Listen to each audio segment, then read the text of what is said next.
Hello friend, सत्यमेव जयते।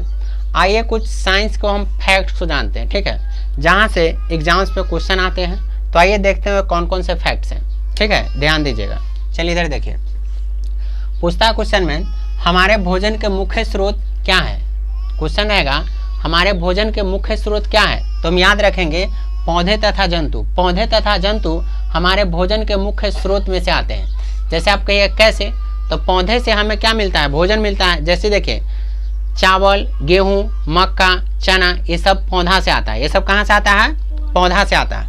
अब कहता है सर जंतु कहाँ से, जैसे हम लोग मुर्गा का मीट उठ खाते हैं, मुर्गा खाते हैं, मछली खाते हैं, नहीं बकरा को खा जाते हैं, पता नहीं किस किस को खा जाते हैं। तो ये सब किसका स्रोत है, तो ये सब जंतु से आते हैं, मतलब जंतु से हमें प्राप्त होते हैं, जिसको हम भोजन के रूप में लेते हैं।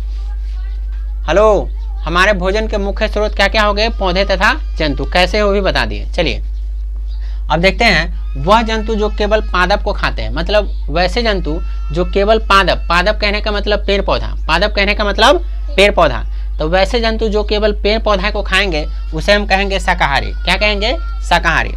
अब बात करते हैं वह जंतु जो केवल जंतुओं को खाते हैं, मतलब वैसे जंतु जो केवल जंतुओं को खा जाएगा, मतलब कुत्ता, बिल्ली, भैंस, डिश, ठीक है, ये सब को खाएगा, तो उसको क्या कहते हैं, मांसाहारी कहते हैं। क्या कहते हैं, मांसाहारी। जैसे शेर देखते हुएगा, शेर जंगल में टहला तो छोटे मोटे जितने भी जानवर होते हैं सबको खा जाता है, इवन यहाँ तक कि आदमी को नहीं छोड़ता है, खा जाता है। शेर एक बार में गिर जाएगा। अब कहता है वह जंतु जो पादप तथा जंतु दोनों को खाते हैं उसको हम कहते हैं सर्वाहारी। तो पादप और जंतु दोनों को खाएगा, मतलब अगर दूध मिलेगा तो दूध भी पी लेगा, अगर मुर्गा मिलेगा तो मुर्गों को खा जाएगा, मछली मिलेगा तो मछली भी खा जाएगा, ठीक है। तो ऐसे जंतु को हम लोग सर्वाहारी बोलते हैं, जिसमें हम लोग आते हैं, ठीक है। आदमी को जो कुछ दे दी खा जाएगा, चट कर जाएगा।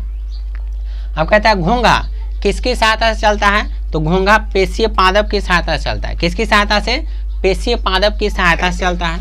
कहता है विद्युत सेल में कितने टर्मिनल होते हैं, तो हम याद रखेंगे विद्युत सेल में 2 टर्मिनल होते हैं, एक होता है धन टर्मिनल और दूसरा क्या होता है, ऋण टर्मिनल। अब कहता है विद्युत सेल विद्युत का क्या है, तो विद्युत सेल विद्युत का एक स्रोत है। एक क्या है, स्रोत है, एक स्रोत है।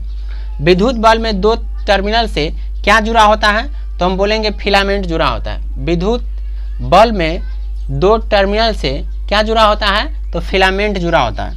कहता है विद्युत धारा प्रवाहित होने पर विद्युत बल्ब या तो हम बोलेंगे दीप्त हो उठती है या जल उठती है। अब बोलेंगे जिन पदार्थों से विद्युत धारा प्रवाहित होती है उसे क्या कहते हैं, चालक। यानी कि वैसे सबस्टांस जो अपने से होकर विद्युत धारा को प्रवाहित होने देते हैं उसे कहेंगे चालक, या उसी को कहते हैं कंडक्टर। क्या कहते हैं, कंडक्टर। अब कहता है जिन पदार्थों से विद्युत धारा प्रवाहित नहीं होते हैं उसे अचालक कहते हैं। क्या कहते हैं, अचालक मतलब इंसुलेटर होता है। मैग्नेट क्या है, तो हम बोलेंगे मैग्नेट एक प्राकृतिक चुंबक है। मैग्नेट क्या है, एक प्राकृतिक चुंबक है। कहेगा चुंबक लोहा, निकेल, कोबाल्ट जैसे पदार्थों को अपनी ओर आकर्षित करता है। किस ओर, अपनी ओर आकर्षित कर लेता है, तो उसी को हम क्या कहते हैं, चुंबकीय पदार्थ कहेंगे। क्या कहेंगे, चुंबकीय पदार्थ कहते हैं। अब कहता है वह पदार्थ जो चुंबक से आकर्षित नहीं होता उसे क्या बोलते हैं, तो अनुचुंबकीय, उसे अनुचुंबकीय पदार्थ कहेंगे। क्या कहेंगे, अनुचुंबकीय पदार्थ कहते हैं। अब कहता है 2 चुंबक के समान ध्रुवों के बीच क्या होता है, तो प्रतिकर्षण होता है। तो यहाँ हम 15 क्वेश्चन देखे हैं, यहाँ देख लीजिए 15 क्वेश्चन है, और मैं 15 क्वेश्चन का सही चलाऊंगा, उसमें और आपको देंगे। ये पूरा NCERT बेस्ड है, जहाँ से लाइव का कोई भी एग्जाम्स आप देंगे तो यहाँ से क्वेश्चन आता है, जिसको हम फैक्ट के नाम से जाने हैं, ठीक है।